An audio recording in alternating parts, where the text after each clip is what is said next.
Bonjour, nous sommes le jeudi 24 avril 2025 et le sujet est Samsung et la RAM de génération 4 à la DDR4 dont Samsung va arrêter la production d'ici la fin de l'année. Précédemment c'était la DDR3.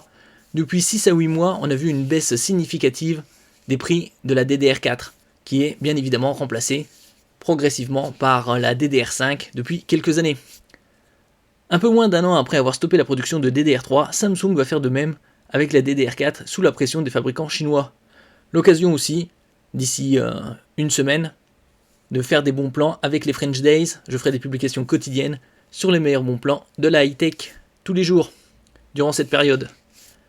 N'oubliez pas de vous abonner pour plus de news sur le monde de la high-tech ainsi que les bons plans, également sur mon Twitter et en description sous toutes mes vidéos.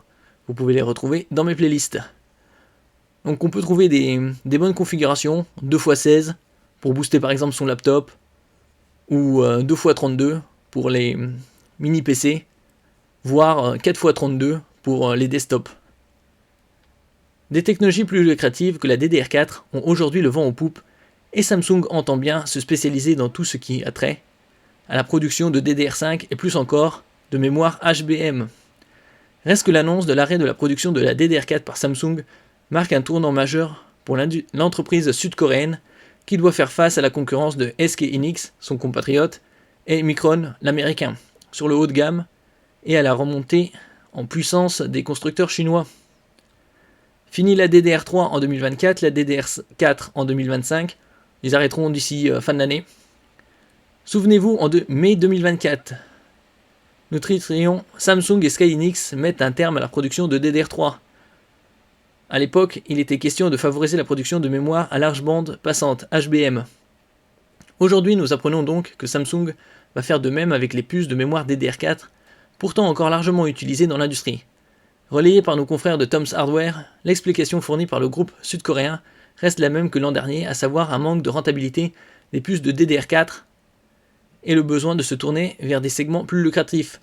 De toute façon, la DDR4 a déjà fait son temps, et avec l'arrivée de la DDR5 et des fréquences bien plus élevées, c'est évident, c'est comme à chaque génération, il ne restera que des stocks, ou certains fabricants encore, par-ci par-là. Les lignes de production de Samsung ne sont pas illimitées et l'entreprise avait besoin de faire de la place pour augmenter la production de puces de DDR5 et LP DDR5, pour LP pour Low Power.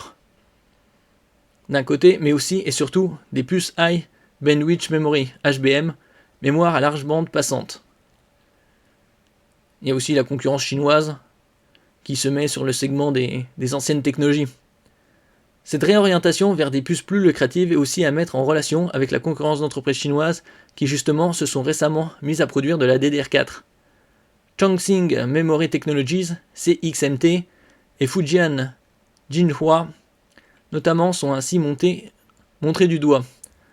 On estime qu'elles ont cassé les prix de la DDR4 en les faisant baisser de près de 50% par rapport aux tarifs pratiqués par les anciens leaders du marché, Samsung, SK Hynix et Micron, les plus importants. Ainsi, la capacité de production de CXMT serait montée à 200 000 wafers mensuels fin 2024 avec un objectif de 300 000 wafers par mois d'ici la fin de l'année. Pour Samsung, la situation est d'autant plus critique que la firme a mal négocié le virage de la HBM. C'est sa concurrente, SK Hynix, un autre sud-coréen, qui a raflé la mise sur ce secteur, s'arrogeant près de 70% de parts de marché et reléguant du même coup Samsung à la seconde place des fabricants mondiaux de RAM. La réorganisation de Samsung devrait lui permettre de se remettre en ordre de marche et peut-être faire baisser les prix de la HBM grâce à une augmentation de la production. Ici on a par exemple les DIMM, c'est des barrettes plus longues pour les desktops. On peut voir du 2x32 pour 118 €, 3200 MHz, avec aussi des barrettes RGB, c'est-à-dire éclairées. Par exemple ici les King Stone Fury Impact avec un très bon score en 2x32 avec un CL, c'est une horloge là, clock de 20, très bon score, à 129,88 €. Seront certainement une dizaine d'euros de moins au moins pendant les French Days. Donc une bonne opportunité de booster par exemple son laptop, PC portable, mini PC et de passer à 2x32 pour arriver à 64 gigaoctets. Et aussi les bons plans sur Grobil, je mettrai tous les liens en description bien évidemment. Que ce soit sur les SODIMM pour justement PC portable et mini PC, ou DIMM, les barrettes plus longues pour les desktops. En différentes configs, à l'unité ou en double, 2x16 pour arriver à 32. Par exemple ici vous avez les Vengeance RGB, ou d'autres marques, G-Skill.